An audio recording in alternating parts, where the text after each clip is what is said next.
శ్రీకాకుళం జిల్లాకు ఎన్నికల్లో ఇచ్చిన ఒక్క హామీ అమలు కాలేదని సిపిఎం నాయకులు ఆరోపించారు. ఎల్లుండి సీఎం చంద్రబాబు జిల్లా పర్యటనకు వస్తున్న సందర్భంగా కూటమి సర్కార్ హామీలు ఎందుకు అమలు చేయలేదో చెప్పాలని సిపిఎం నాయకులు డిమాండ్ చేశారు. జిల్లాకు ఇచ్చిన వాగ్దానాలు నెరవేర్చకపోతే పెద్ద ఎత్తున ఉద్యమిస్తామని హెచ్చరించారు సిపిఎం నాయకులు. శ్రీకాకుళం జిల్లా పర్యటనకి మే 16వ తేదీ విచ్చేస్తున్నారు.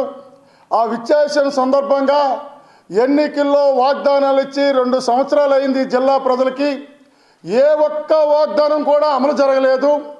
ఎందుకు వాగ్దానాలు అమలు జరగలేదో రేపు బహిరంగ సభలో ప్రజలకు చెప్పాలని చెప్పి మేము ముఖ్యమంత్రి గారిని విజ్ఞప్తి చేస్తున్నాం.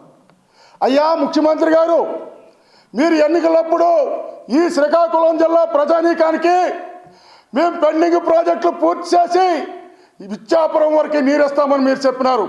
ఎక్కడ ఒక్క పెండింగ్ ప్రాజెక్టు మీరు డబ్బులు ఇవ్వలేదు. ఈరోజు వంశధార ఆఫ్షోర్తో సహా మొత్తం అన్నీ కూడా ఎక్కడికక్కడే ఉన్నాయి. ఒక్క పైసా మీరు ఎందుకు ఇవ్వలేదు? మీ మాటలన్నీ కూడా నీటి మూటలుగా ఉన్నాయి. అందుకు దానికి మీరు ప్రజలకు సమాధానం చెప్పాలని కోరుతున్నాం.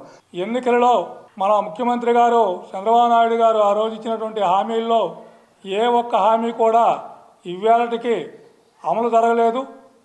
హామీలు అమలు జరపకుండా ఈ జిల్లాకి మొట్టమొదటిసారిగా ముఖ్యమంత్రి గారు పర్యటన చేయనున్నారు.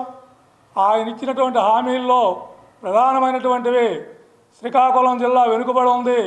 వెనుకబడిన జిల్లాని అభివృద్ధి చేయడం కోసం ఈ జిల్లాలో పెండింగ్లో ఉన్నటువంటి ప్రాజెక్టులను పూర్తి చేస్తాను, వంశధార నీటిని ఇచ్చాపురం వరకు తీసుకెళ్తానని చెప్పేసి హామీ ఇచ్చారు.